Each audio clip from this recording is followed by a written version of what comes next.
চলো ফ্রেন্ডস, আজকের খুব মনের কাছের একটা ব্লগ তোমাদের সাথে শেয়ার করি আর ডিফারেন্ট কর্নার আর ডিফারেন্ট স্পেসটাকে শেয়ার করি, যেটা আগে কখনো আমি শেয়ার করিনি। হ্যাঁ, এরকম পুজোর ব্লগ তোমরা প্রচুর দেখেছো, বাট আজকে কি করলাম, সকালে তাড়াতাড়ি উঠে 9টার সময় পুরোহিত মশাই আসার কথা ছিল। তো সেইভাবে উঠে আমরা তিনজন মিলে, মা, মোমো আর আমি, সুন্দর করে আমরা প্ল্যানিং করে নিলাম কে কোনটা করবে। সেভাবে আমরা কাজটাকে শেয়ার করে নিলাম আর সুন্দরভাবে কাজটা হয়েও গেছে আমাদের। কেন, তার আগের দিনে বাজারহাট সব কিছু সমস্ত কিছু করা হয়ে গেছিলো। পুজো বলে কথা, ছোট বলো বড় বলো, কাজ কিন্তু প্রচুরে থাকে। তো তার জন্য ভাবলাম তিনজন মানুষ আছে, তিনজন সেভাবে প্ল্যান করে যদি চলি তো সুন্দর করে কাজ হয়ে যাবে।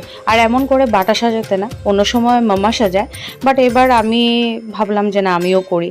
মামা অন্যদিকে বিজি ছিল, আর এবার যেটা আমাদের বিশ্বকর্মা পুজো ছিল, আমাদের হয় মূর্তি পুজো, তো তার জন্য যজ্ঞ টজ্ঞরও মানে ব্যাপারটা থাকে। তো তার জন্য ওদিকে মা ব্যস্ত থাকে, আর আমি আর মোমো মিলে সেগুলো কাজ সেরে নিই।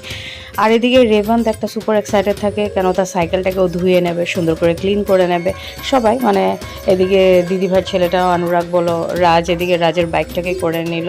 তো এই দেখো, যজ্ঞ হবে দেখে সুন্দর করে নুপুরদা, অলওয়েজ নুপুরদা করে পুজো, তো নুপুরদায় সুন্দর করে করে নিল।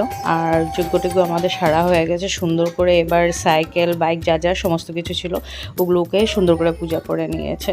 আর লাস্ট আমরা করলাম কি, সবার জন্য প্যাকেটিং করে নিলাম। রাজ অলরেডি মানে অর্ডার দিয়ে রেখেছিল, আশেপাশে যতজন লোক ছিল সবার জন্য আমরা প্যাকেটিং মিষ্টি আমরা ডিস্ট্রিবিউট করে নিয়েছি।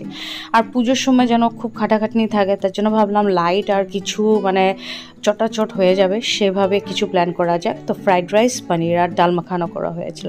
আর ফ্রেন্ডস, আমি কিন্তু আমার ডেইলি প্লেটিং ফেসবুক পেজে অলওয়েজ দিই, তোমরা গিয়ে ওইখানে পেজটাকে ফলো করতে পারো। আজকের জন্য আসলাম, আশা করি তোমাদের ভালো লাগলো। বাই।